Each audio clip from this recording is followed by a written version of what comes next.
নমস্কার বন্ধুরা, শুভ সকাল। দক্ষিণ 24 পরগনা জেলার সুন্দরবন অঞ্চলে ছোট্ট একটি গ্রাম থেকে মা মান্টু ভিলেজ ব্লগ চ্যানেলে সবাইকে অনেক অনেক স্বাগত, অনেক ভালোবাসা। তো কেমন আছো সবাই? আশা করি সবাই ভালো আছো, সুস্থ আছো। আর আমরা অতটা ভালো নেই, কারণ আমারও প্রচণ্ড শরীর খারাপ আর আমার মান্টু পাখিটারও প্রচণ্ড শরীর খারাপ। তো আজকে বুধবার, এখন বাজে সকাল 7টা, আর এখন থেকে তোমাদেরকে সাথে নিয়ে ভিডিওটা শুরু করছি। আশা করি ভিডিওটা তোমাদের ভালো লাগবে। তো বন্ধুরা, দেখতে পাচ্ছ ঝড়ের তাণ্ডবটা। গতকাল রাত্রে ঝড় হয়েছিল, এটা বৈশাখের দ্বিতীয় দিন ঝড় বৃষ্টি। তো দেখো গাছপালাগুলো সব শুয়ে দিয়েছে, আর এই ফুলের গাছগুলো দেখো পুরো ওলট পালট করে দিয়েছে। তো ভাবলাম তোমাদের সাথে একটু শেয়ার করি, তো সেটাই তোমাদেরকে দেখাচ্ছি। দেখো,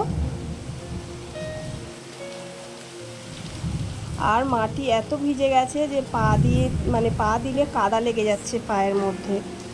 তো বন্ধুরা, অসহ্য শরীরের যন্ত্রণা নিয়ে সংসারের সমস্ত কাজ আমাকে একা হাতেই করতে হচ্ছে।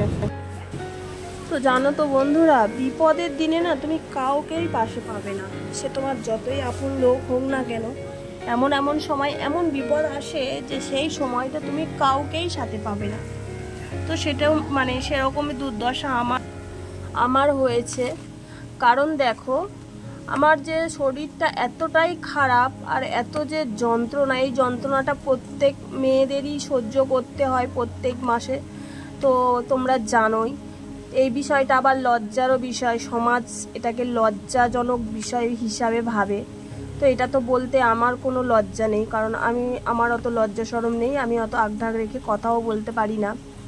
কারণ আমার পিরিয়ড হয়েছে, আর তার সাথে সাথে সিজার, 2 বছর অন্তরে 2টো সিজার, কোমরের অসহ্য যন্ত্রণা প্লাস পেটের অসহ্য যন্ত্রণা। তো আমি সংসারে একা, আমার সবাই আছে কিন্তু সব থেকেও আমার কেউ নেই। বিপদের সময় আমি কাউকেই পাই না। আর এদিকে দেখো আমার মান্টুটারও এতটা শরীর খারাপ, এত প্রচণ্ড হারে জল ঘাটে, তো তার জন্য জল ঘেটে ঘেটে ওর শরীরটা এতটাই খারাপ, জ্বর 102-3 ওপরে জ্বর, এর নিচে জ্বর নামছেই না। তো ভাবলাম আমি যে হোমিওপ্যাথি ডাক্তার দেখাই ওখানেই নিয়ে যাব একবার।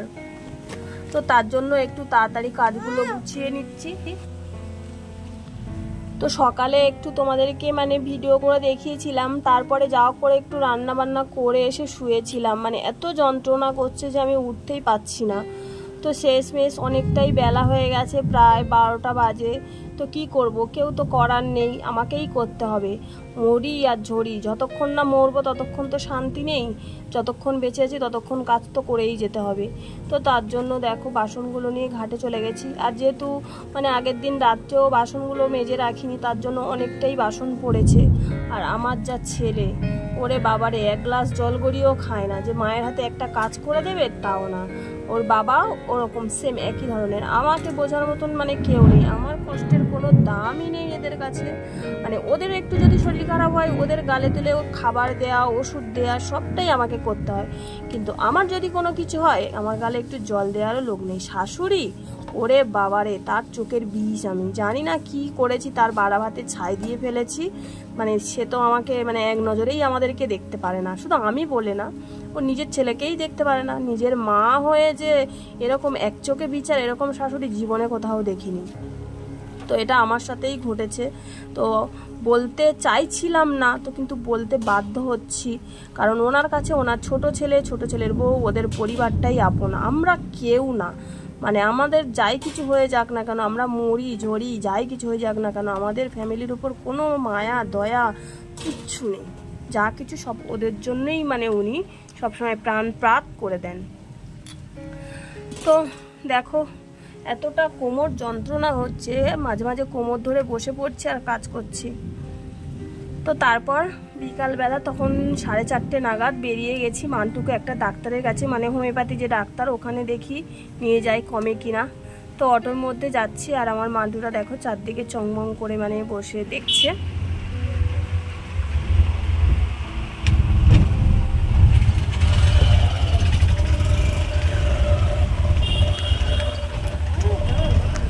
আর এই দেখো ও মানে বলছে ও একা একা দাঁড়াবে, বলো একে শরীরটা খারাপ, তার মধ্যে একা দাঁড়াতে গিয়ে যদি পড়ে যায় কি হবে বলো তো।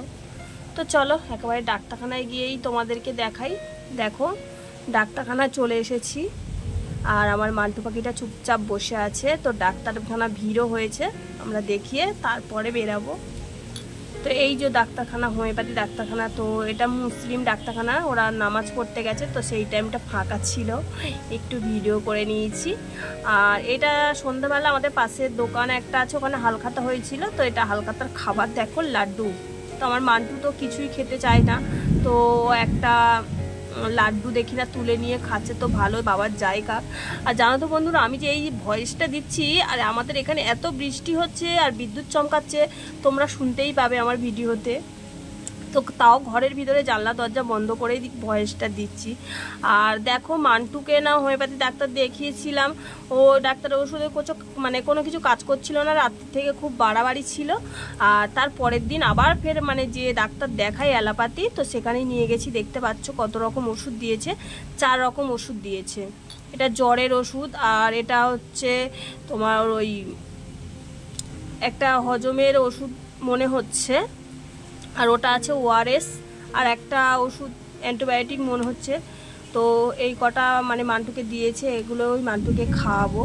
তো আবার রাতের রান্নাও আছে। আর দেখো মান্টু খাচ্ছে না, আর মান্টুর ওজনটা না অনেকটাই কমে গেছে। 2 মাস আগে দেখিয়েছি তখন ওজন ছিল 11.5 কেজি, আর 2 মাস পরে দেখাচ্ছি এখন ওজন 10.5 কেজি। তো ডাক্তার খুবই বকাবকি করছে। আর এই যে খাবারের চাট এটা দিয়েছে মান্টুর জন্য। তো তারপর দেখো এই যে হোমিওপ্যাথি ডাক্তারখানায় গেছিলাম না, এইগুলো হোমিওপ্যাথি ডাক্তার এই ওষুধগুলো দিয়েছে। তো এগুলো এখন খাবো না, এখন অ্যালোপ্যাথিটাই খাবো, যেহেতু বাড়াবাড়ি হয়ে গেছে। ওটা খাইয়ে মান্টুকে সুস্থ করে নিয়েই তারপর হোমিওপ্যাথিটা শুরু করব। আবার রাত্রে রান্নাও আছে, মান্টুকে একটু খাইয়ে দাইয়ে দিয়েই তারপর আবার রাত্রে রান্না করতে চলে যাব। তো বলো বন্ধুরা, এই সারাদিন যে অসহ্য যন্ত্রণা সহ্য করে সংসারের সমস্ত কাজ সেরে, তাও এই মেয়েকে নিয়ে 2 দিন মানে বিকালবেলা গেছে আগের দিন, তারপরের দিন সকালবেলা 2 দিন 2 জায়গায় ডাক্তারখানায় ছুটলাম। মানে এই বিপদের দিনে কেউ সাথ দিল না, না শাশুড়ি মা সাথ দিল, না নিজের মা সাথ দিল, কেউই সাথ দিল না। সবটাই একাই সামলাতে হলো। আর এইদিকে দেখো আমার গবলু বাচ্চারগুলো সারাদিন খাওয়া পায়নি, ওদের যে কি খিদা পেয়েছে, ওরা না আমাকে দেখে মানে হাত পা ছড়িয়ে বেরিয়ে আসতে চাইছে। তো তারপর একটুখানি শাক তুলে নিয়ে এসেছি, নিয়ে এটাকে ওদের খেতে দিচ্ছি। ওরা না শাকটা পেয়ে কি যে আনন্দ, কি যে খুশি, দেখো মানে তাড়াতাড়ি করে খাওয়া শুরু করে দিয়েছে। ওদের এতটাই খিদে পেয়েছে। ওদেরও তো ওদেরও তো খিদে পায় বলো। আমরা মানুষ, আমরা না হয় বলতে পারি, কিন্তু ওরা তো আর বলতে পারে না, ওরা অবলা জীব। তো বন্ধুরা আমি ভয়েস দিচ্ছি, বৃষ্টির এত আওয়াজ হচ্ছে, সেই জন্য একটু জোরেই ভয়েস দিচ্ছি। তো তোমরা আমার এই ভিডিওতে বুঝতেই পারবে। আর রাত্রে না বেশি কিছু রান্না করিনি, একটু ঝিঙে আলু দিয়ে জিরে বাটা দিয়ে পাতলা মানে করে জ্যান্ত মাছের তরকারি আর ভাত করেছি।